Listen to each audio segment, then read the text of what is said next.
Hello hang printer community. So finally the work on a physical next hang printer has started after 1.5 years of work with the simulator. I'm prototyping the winch. Let's see. Here it is.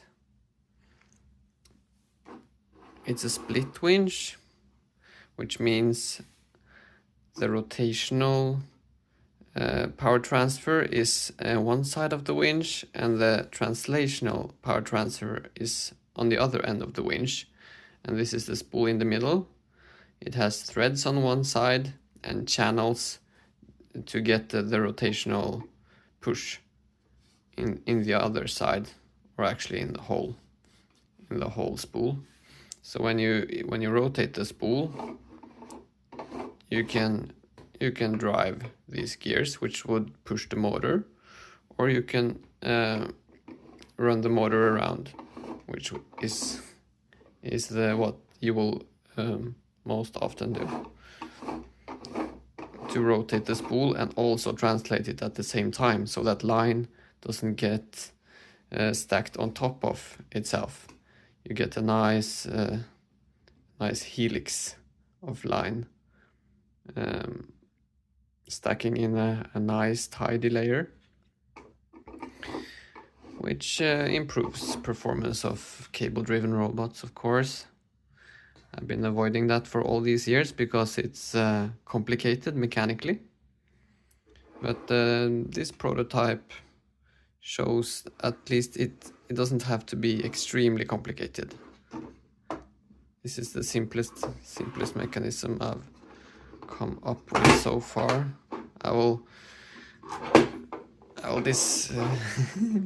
take it apart with one hand to show you the different parts. Here is just the two legs who are holding it up, and the rotator, the power input is loose.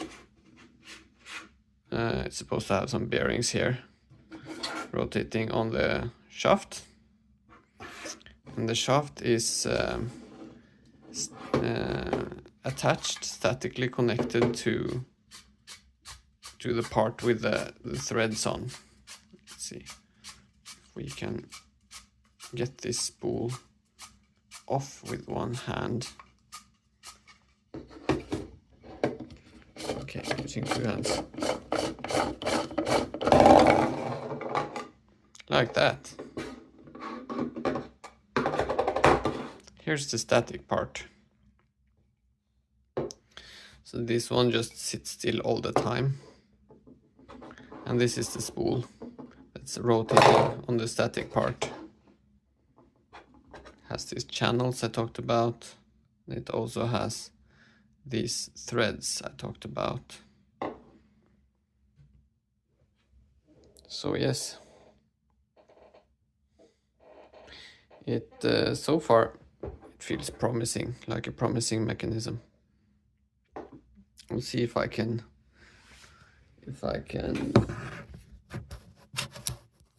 it together while you're watching. Is that possible?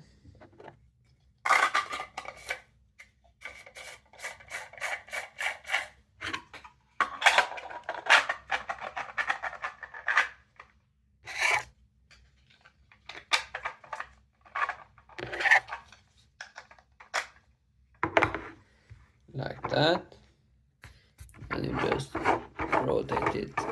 You back drive it on the spool like this, or you drive it with the motor like this.